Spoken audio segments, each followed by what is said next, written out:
Hello and welcome to Elena Meets the Author. This podcast explores how authors create a world that we can escape into. Join me as we demystify the magic that keeps us turning the page. Hello and welcome to Elena Meets the Author. I am your host, Elena Bose. Today I'm speaking to Libby Page about her latest novel, This Book Made Me Think of You, a BBC Two radio book club pick and a USA Today bestseller. A grieving young widow named Tilly Nightingale gets a call on her birthday. Her husband, Joe, who died 5 months earlier, has left Tilly a year's worth of books, one for every month, to help Tilly move on with her life. Before you think, oh, that sounds too sad, it's not. There's a handsome bookseller named Alfie who Tilly has to see every month to pick up her next book. And there's lots of travel from Bali to Paris to Manhattan to Tuscany. The novel is set in London, so we see a lot of that charming city too. There will be some spoilers, so maybe read Libby's enchanting novel before you listen to this episode. Buy it. Libby, welcome to the show and thank you for joining us. Thank you so much for having me. It's great to be here. You've posted on Instagram that this book was inspired by two films, You've Got Mail, which I loved, and It's a Wonderful Life. Can you tell us about that? Yeah, absolutely. So You've Got Mail is one of my favorite films, but I must admit I've never forgiven them for the ending. One of the things I love most about that film is the charming bookshop. And I just think it's so tragic that it closes down. And so I really wanted to kind of have a redo. To really be inspired by the bookstore and also the family connection. I love that the owner of that bookstore, it's a bookstore that she's inherited from her mother. It's very meaningful to her. I really found that very poignant. So I think that very much inspired This Book Made Me Think of You. And then I guess It's a Wonderful Life, one of my favorite films. I think the main character in that film really inspired the character of Alfie in my book. So I think I wanted someone who, life has maybe had other plans for him than the plans that he set for himself. So, he had this vision that he was going to travel and have a very different life. And then circumstances bring him to this bookstore and it really sets him on a different path. But I guess with the message that sometimes life does take us in different directions, but we can actually make the best of it and it can actually become something really special in our lives. And that's what I think the bookstore does for Alfie. It actually becomes something, very meaningful for him that he really thrives in, even though it's not really the life that he imagined for himself. And yeah, I guess the ending of that film as well is just one of my favorite kind of uplifting moments, and that sense of the community coming together to support someone who really needs that support and that confidence boost was definitely something that I wanted to put into This Book Made Me Think of You as well.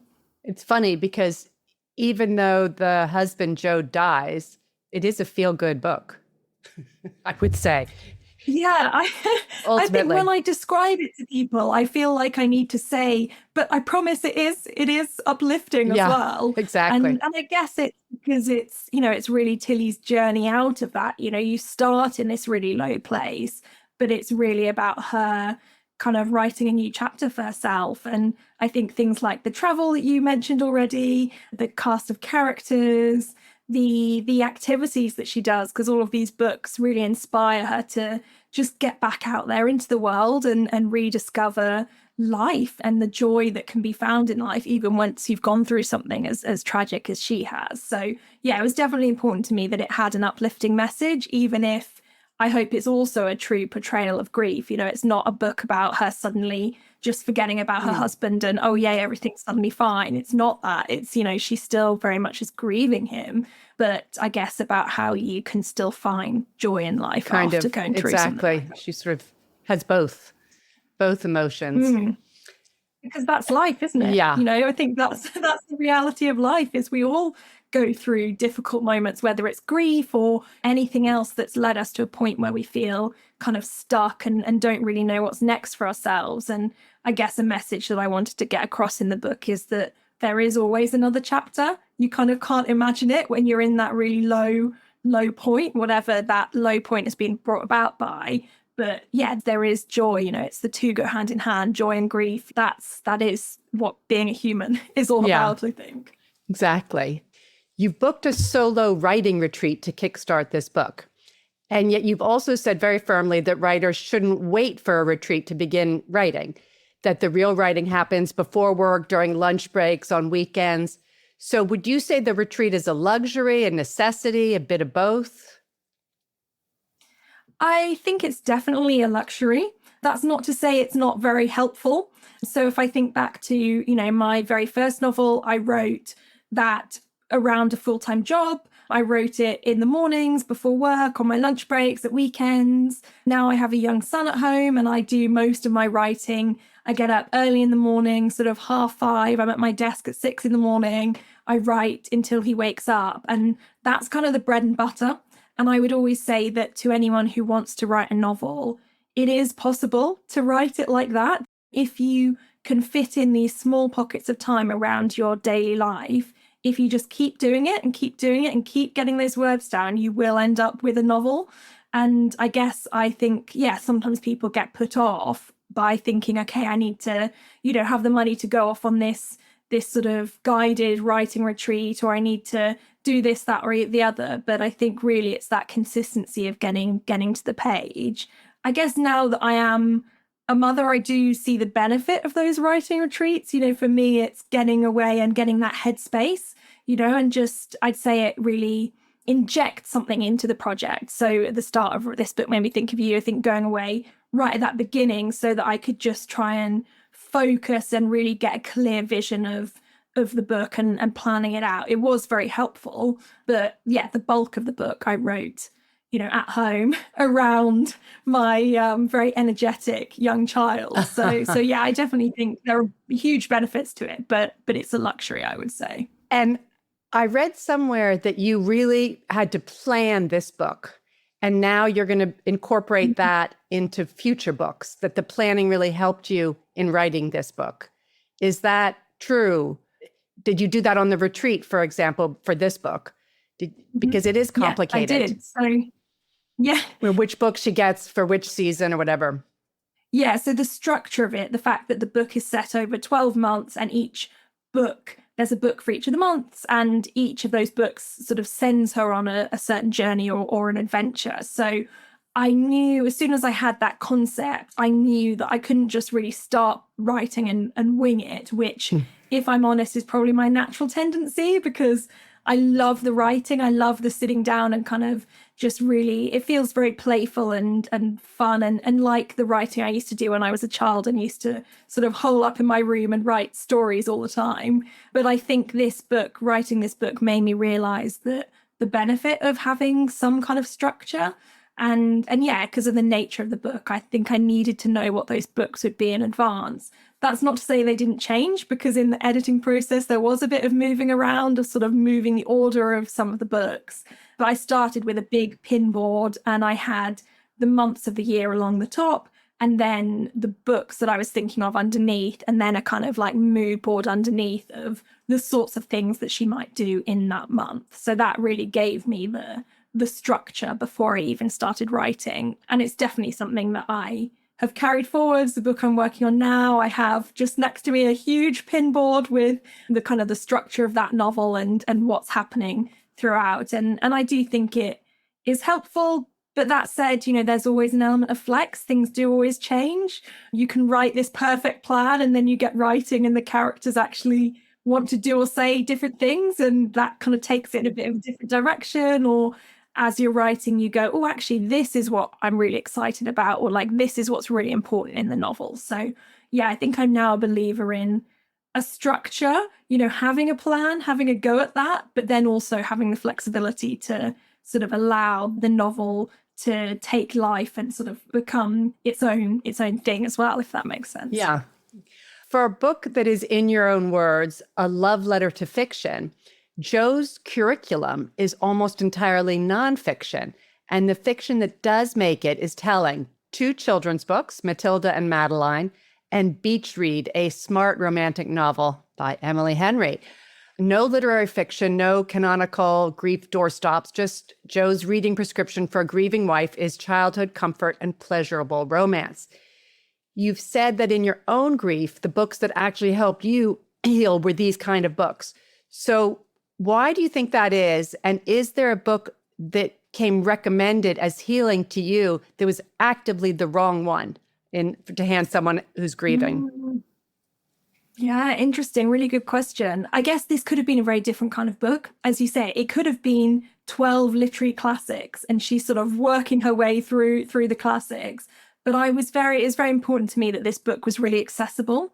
That's something I feel really passionately about, is the accessibility of literature. And unfortunately, there is quite a lot of snobbishness around reading and literature. And, I think as someone who writes commercial women's fiction, romance, I really believe that, these books are really important and that there's a space for books that anyone can enjoy. So I definitely didn't want it to be, to put people off that, okay, if you haven't read this literary classic, you're not going to understand. There are going to be references that could totally go over your head. And also, this is my book. And so there's a lot of my personal favorites and my reading taste is very much romance, women's fiction, children's books, and nonfiction as well, real kind of life-changing nonfiction books that really get you thinking.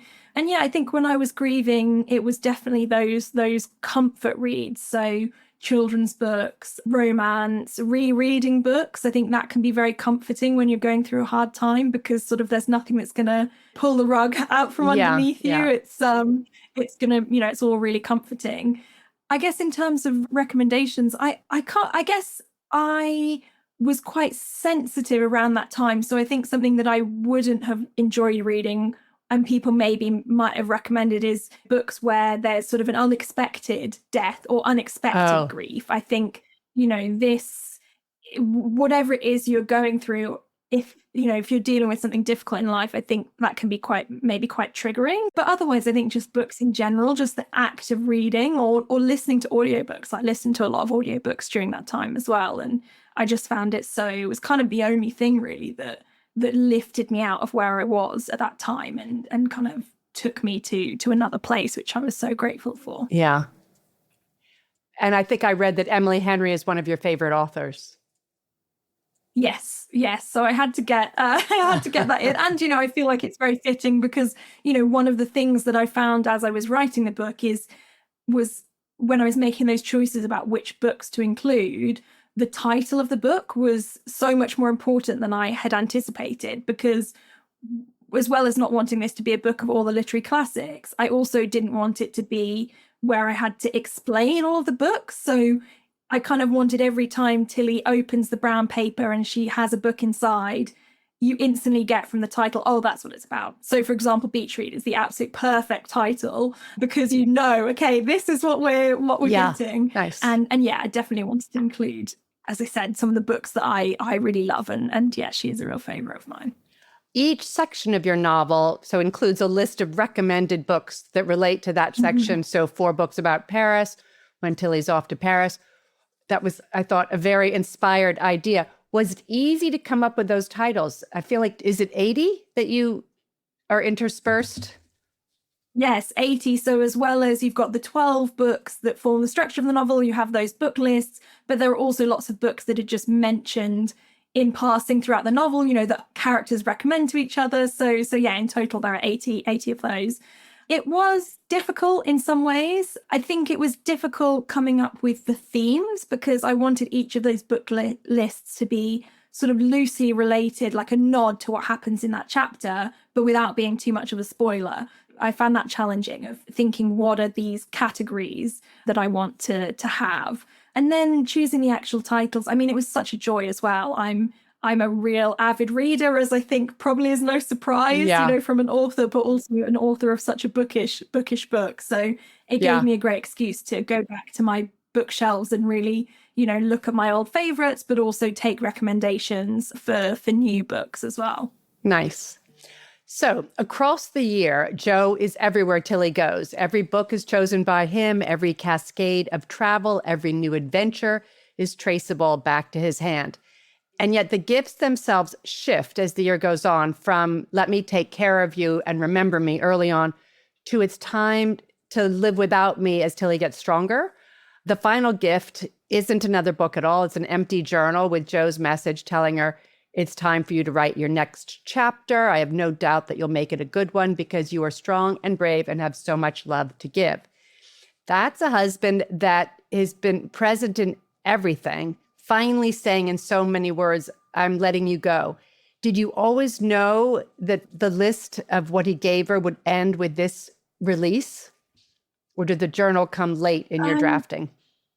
I think I knew that I wanted that to be where it ended up. I didn't know that it was going to be a journal as the last book. I thought I had various ideas of what the last book would be, but I felt like there's actually something quite nice and sort of symbolic because, there's Tilly comes to sort of in a way rely on these books because it's like that connection that's continuing with Joe. And so I was very mindful of the fact that there was going to come a point when that ended, and I wanted that to be a sort of as easy as possible a transition for her. So I think the idea of him giving the journal of like, okay, this is your turn now, I've done this is now your time to kind of go out there and into the world.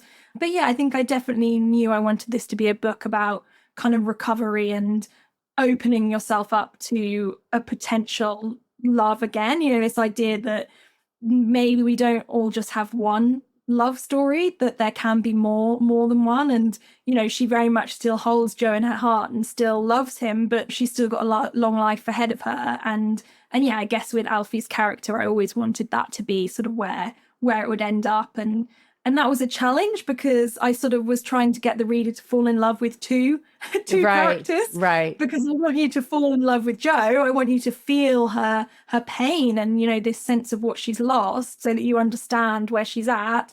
But then I also wanted the reader to fall in love with Alfie as well as this sort of the second chance for her, really. So that was a real balance. But yeah, I always knew that I'm a real fan of, I love books that take you on a journey, but ultimately, I'm a believer in happy endings in novels that I write. So, nice. Yeah, I think it was always going to end in a positive place. And were you ever tempted to write anything in the journal? Have Tilly write anything in the journal that would appear in the book? Yeah. Oh, that's interesting. Yeah, I kind of didn't really think of that. I mean, I guess that's sort of what happens off page at the end, right? Because I also think, this is really just the start. I'm imagining, and you have a nod at the end with the postcard that Tilly and Alfie send back to the bookshop. They've gone off on adventures, and that was really my idea, is that, okay, this is the start of her. She's gone on adventures in the book, but really this is just the beginning. She's gonna go on. So I guess I imagined, in terms of what she'd write in the journal,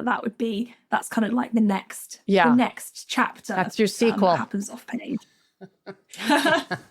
Well, the thing about writing a sequel, though, is that you have to throw new challenges at them, and actually I'm kind of happy with where I left them. I feel like Tilly's been through enough. I like kind of the idea of leaving her in the reader's mind in this good place. Yeah. So yeah, right. I think that's the challenge, isn't it? She has been through a lot. Throw more issues and put conflict and stuff in there.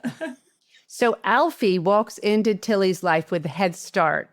No love interest usually gets. He has spent an afternoon hearing Joe describe her before Joe dies. He learns about her childhood, her habits, her fears. He knows Tilly in a way before she knows him.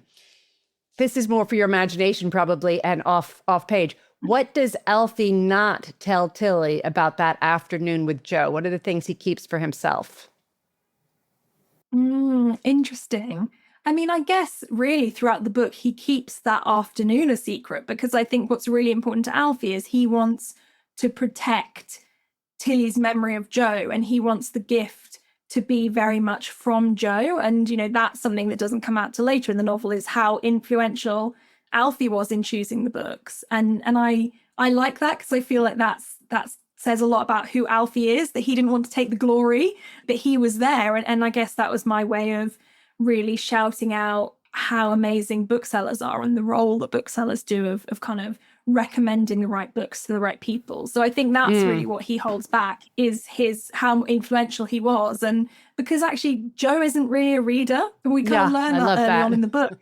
they meet in the bookshop, but he's just there sort of sheltering from the rain. So, when Tilly bumps into him, she's like, great, I found a reader. And then, he reveals that he's actually not. So in a way, like it would have been quite difficult for him to choose all of those books. He knows Tilly really well, but Alfie knows books really well. Yeah, and I love that's kind that. of a combination. But yeah, I think that's something that Alfie very much would keep to himself. Right. One of the 12 books is The Gentle Art of Swedish Death Cleaning. So seems funny at first, but the story underneath is lovely. Joe is messy. He knew Tilly would have been paralyzed by his bills and his pile of running shoes. And the book is essentially a posthumous permission slip to say it's okay to clear me out. And then the very next gift is the poetry pharmacy, which she reads during a pasta course in Italy with her sister. And she skips to the chapter Love and Loss, that section of the poetry book. That sequencing feels architectural. Clear the clutter first and then tend to the heart. Was that pairing deliberate from the start, or did that order emerge as you were writing?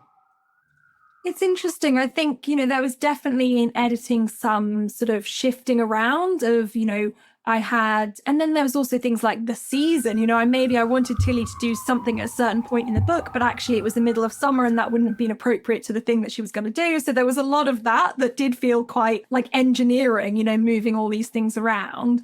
I guess generally sort of her character arc, I felt like, there were certain things that she needed to go through in order to be able to move on.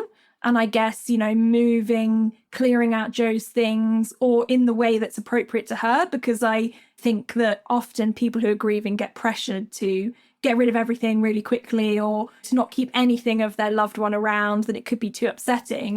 And Tilly doesn't do that. She keeps some things of Joe's around. She builds a kind of like little shrine to him and them. And I think I wanted that, this idea that moving on doesn't have to mean like forgetting, but it was still an important part of her process before she could then, and things like, the things that happen when she's in Italy and sort of the like confrontation with her sister and this idea that there's other stuff in her life she needs to sort out before she can move forwards with life. So yeah, I guess it was definitely, I had in mind the sort of the stages of her grieving and her moving on, and that really influenced the books as well, of thinking from Joe's perspective, like what are some things she's going to need help with, a cookbook because he did all the cooking, so she's going to need to feed herself. She's going to need to, I guess, feed herself physically, feed herself emotionally. That's where I guess the poetry book comes in, but also practical, like practically clearing out all of his stuff. Like that's a big task that anyone who's lost someone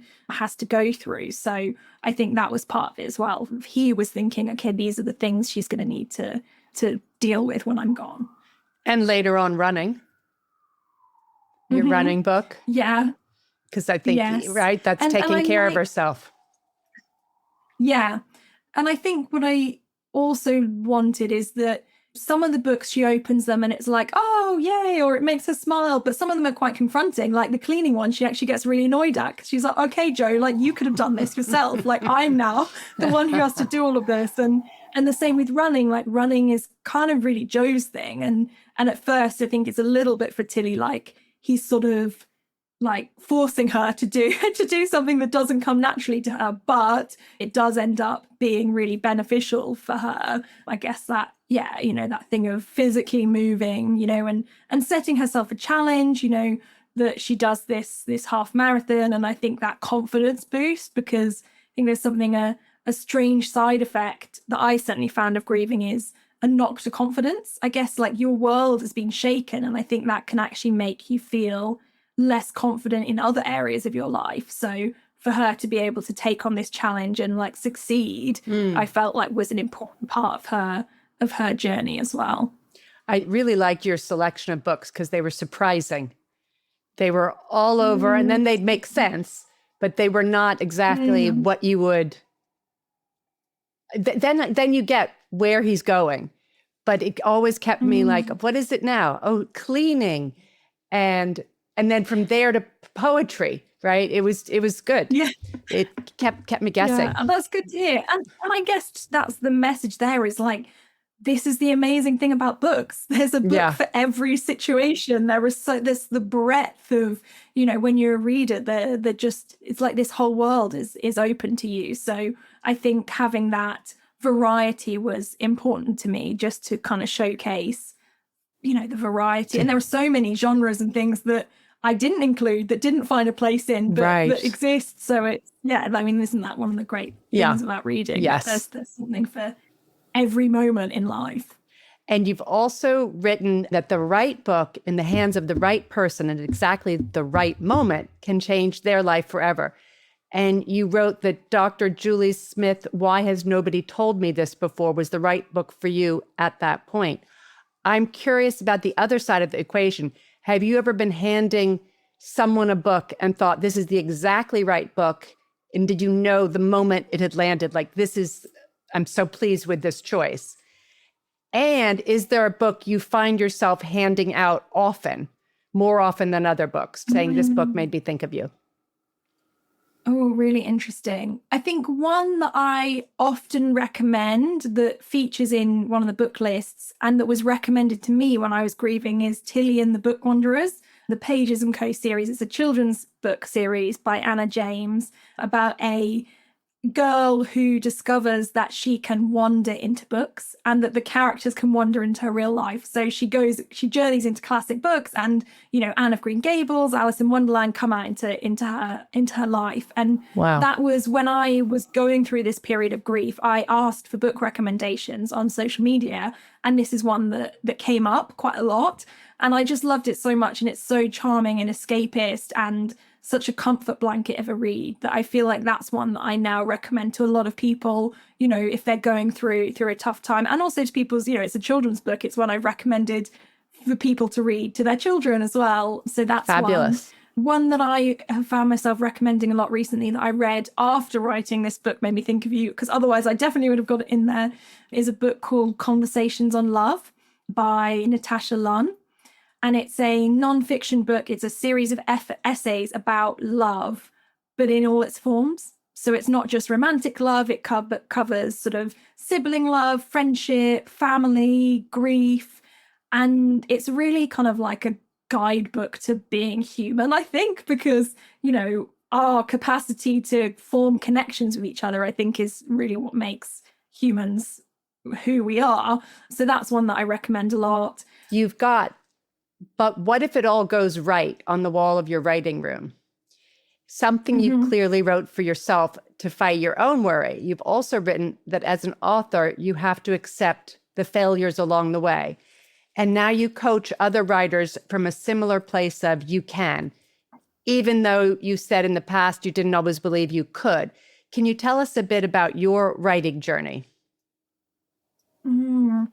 So I have wanted to be an author for as long as I can remember.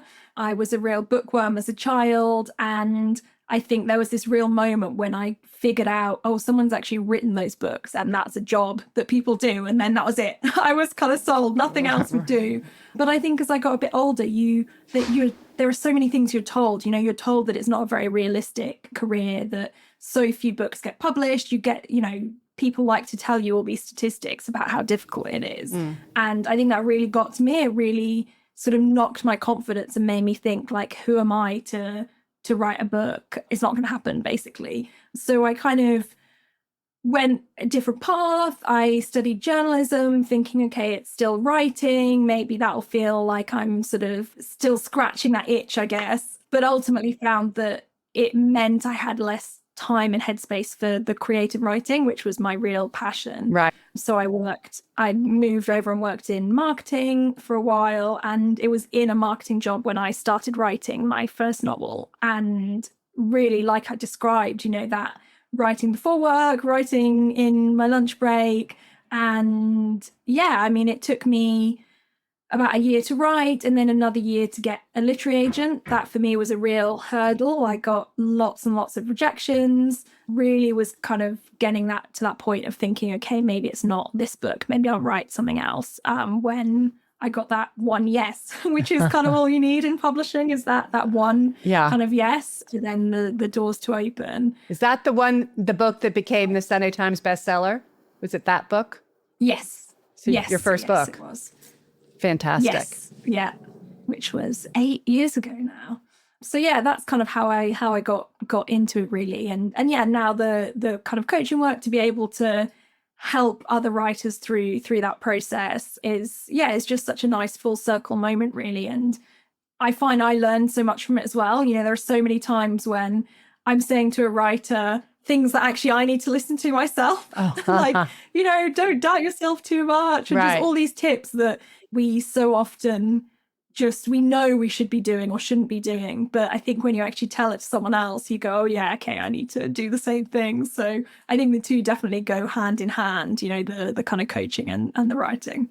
That's great. I was going to ask you all about the coaching, and you just answered my question. So, Sorry. no, it's good. One thing I thought of, a question, which I think I know the answer to, is do you have just a lot of ideas coming to you all the time? Or do you ever have writer's block? Weirdly, a bit of both, I would say. I have lots of ideas, but I don't always know if they're strong enough. And I think, or it's like the start of an idea, but I don't quite know how to take it into a full idea. I definitely face writer's block. Actually, with the book that I'm writing now, I really struggled with it to begin with, to be honest. I think especially with, you know, I really love this book, Made Me Think of You. It's the book that I've written that I'm the proudest of, that I'm really proud of it. And so I think then trying to write another book and think, okay, how do I make it similar enough that it carries on those things that readers have hopefully loved, but then different enough that it's a completely fresh new idea that hasn't been done before. You know, there's like lots of things to consider. I think made me feel quite stuck for a while. But then I guess the thing that helped that is kind of the research of just going out and sort of letting the idea find you, if that makes sense. Yeah. Of just, you know, following the things that are interesting you and exciting you. And actually I had a catch-up call with my editor earlier today and sort of talking through the idea and where I'm at with it. And she was, and I said, you know, I've had a lot of fun writing and researching it. And she said, you know, that will come through to the reader. And so I guess that is how I kind of get through writer's block is just following like what is exciting me, what am I finding fun to research or to read, Right. to write, sorry, because then hopefully that will be fun for the reader to read about as well. So yeah, I think it's definitely, you know, like anything in life, there are ups and downs, moments where I feel very creative, moments where it feels harder, but I think just trying to keep that regular writing practice and just coming back and reassuring myself of like, I have done this before and I am not afraid of the hard work that goes into editing a novel, and you know, you can always improve it. Your first shot doesn't have to be perfect. It never is. Right. You get lots of goes to kind of refine it and make it stronger as well. That was helpful. I think the research thing is a very helpful because you're stuck. So you just start researching and then it'll come to you that way. It's sort of, you're still and being productive. And I think as writers, like we can sometimes put a lot of pressure on ourselves to hit those daily word counts or to spend loads of time tied to our laptops. But really, like, you need input to be able to produce an output. Right. You need to go out into the world and do things and kind of get that inspiration. And I think it's taken me quite a long time in my writing career to really realize that is so important. It's not frivolous to go off and go on a research trip or just go to this museum or go to that place because it's interesting you. Like, that's where you're going to get your idea that then, you know, is potentially could form an entire book. So kind of, yeah, getting out and sort of just, yeah, following things that are interesting you, I think is really important. And the only other question I have really is, what newish books have you read and loved? So newish books I've loved. So I really loved One and Only by Maureen Gu, which I think came out earlier this year, which is a romance, but with a kind of speculative edge to it. So it's about a woman who is from a family, a long line of matchmakers who have this kind of gift where they can see who someone's like fated person is, except she can't find her fated person. And it really is about this kind of really, this idea of, is love something that is fated or that we choose? And I really loved the messages of that one. I really love Catherine Newman's writing, and I recently finished her latest one, Wreck, which is a follow-up to Sandwich, which I absolutely loved. It's just so real and poignant. And I think, for anyone who is navigating motherhood and just like family life, it's just really, really spot on and really really beautiful. I feel like they just feel so real and like characters that you haven't really seen before. So I'd really recommend that one as well, which is out now too. Perfect. Thank you. And thank you very much for talking to me. I thought this was very interesting. Yeah, it was great. Thank you for having me and for all of the great questions. Ones that I haven't been asked before, honestly, that really got me thinking. So good. Really interesting. Perfect. I hope you all enjoyed that episode. This book made me think of you is good for bookworms and casual readers. As Libby said, she wanted it to be approachable, and it is. I also learned a few things. If someone is grieving, give them something easy to digest, a beloved children's book like Matilda, or a romantic comedy that lets them escape their misery a bit. Nothing heavy. And I learned that if you have writer's block, follow what interests you. Do some research. Who knows, you might discover your next plot. And if you like what you're listening to, Elena Meets the Author, which I hope you do, please subscribe to the show. 70% of the listeners don't subscribe, and this is an easy way to support the show. Thanks a lot. See you in 2 weeks with another great read.